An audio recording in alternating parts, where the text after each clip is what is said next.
बिस्मिल्लाहिर्रहमानिर्रहीम। अस्सलाम वालेकुम नाज़रीन, आप देख रहे हैं मेरा YouTube channel astrologer Mauzam Khan और मैं हूं मौज़म ख़ान।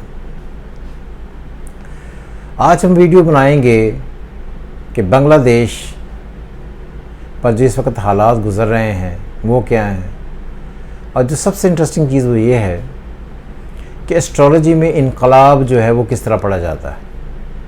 ये बड़ी डिफरेंट किस्म की चीज़ें हैं और ये मंडेन एस्ट्रोलॉजी के थ्रू आपको समझ आएंगी, और वो लोग जो एस्ट्रोलॉजी के स्टूडेंट्स हैं शायद वही समझ सकेंगे, क्योंकि थोड़ा डिफ़िकल्ट चैप्टर होगा, लेकिन आपको बाकी रीडिंग्स हैं वो मिल जाएंगी। नंबर 1,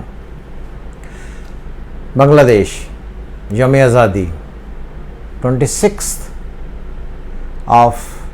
मार्च 1971, 26 मार्च 1971।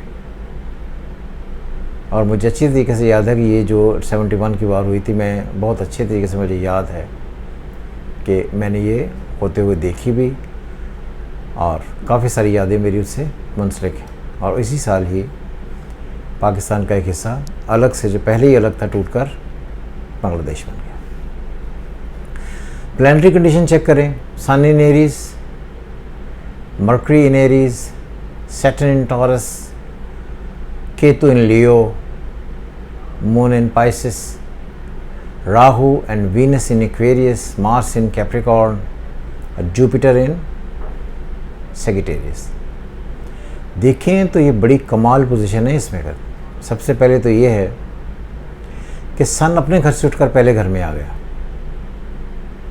उसका लॉर्ड उठकर 10th हाउस में आ गया। तो ये कोलैबोरेशन ये है कि दूसरों की सपोर्ट की वजह से एक ऐसा मुल्क तैयार हो गया जो किसी और ने क्रिएट किया। Sun is the direction of the east, और जो हमारे ईस्ट से कंट्री था उसने उसको सपोर्ट किया। अब ये जो सबसे इंटरेस्टिंग बात इसमें ये है कि दो कॉम्बिनेशन इसमें बहुत ही एक्स्ट्राऑर्डिनरी है। नंबर 1, असेंडेंट लॉर्ड उनका 10th में चला गया।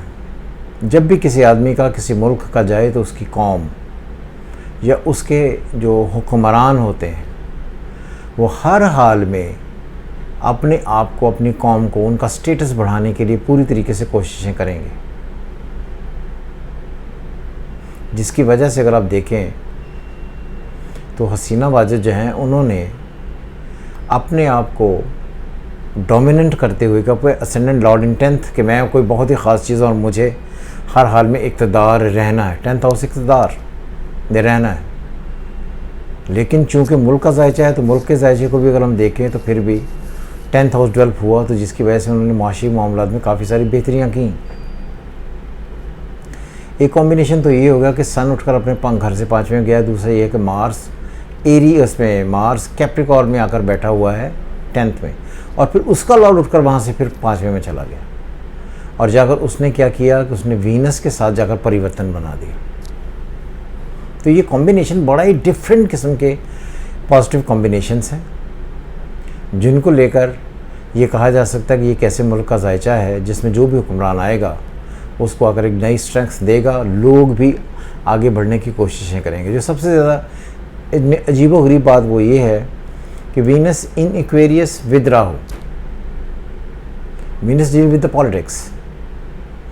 तो जब हम ये कह रहे हैं कि ये जो इस वक्त सारा मामला शुरू हुआ है और इस मामले में जो स्टूडेंट्स हैं उन्होंने बहुत बड़ा पार्ट प्ले किया है, और वो ये चाहते हैं कि वहाँ पर डेमोक्रेसी आए, तो यही उनकी ख्वाहिश है जिसकी वजह से ये सारा रिजीम चेंज हुआ। Democracy is red by Venus. Venus जो है वो राहु के साथ बैठा हुआ है, अफ्लिक्टेड है। तो ये जिस शिद्दत से ये सारे एक्ट किए गए हैं, ये सारी अनफॉर्चुनेटली पाकिस्तान की तरह बांग्लादेश में भी जमहूरियत का वो तूती नहीं बजेगा जो पाकिस्तान में भी नहीं बजा। तो आई थिंक ये दोनों कंट्रीज़ कहीं ना कहीं, पाकिस्तान जिसे कहते थे मशरक़ी पाकिस्तान, जो अब बांग्लादेश है, इनमें पॉलिटिकल सेटअप, पॉलिटिकल लोग आकर स्टेबिलिटी लाएं मुश्किल होगा। और अनफॉर्चुनेटली मून 12th में है, ये भी एक अजीबोगरीब सिनेरियो है। तो लोग जो भी आएंगे वो अपने इक़्तिदार हासिल करने के लिए, डोमिनेंस के लिए, अपनी छाप छोड़ने की बजाय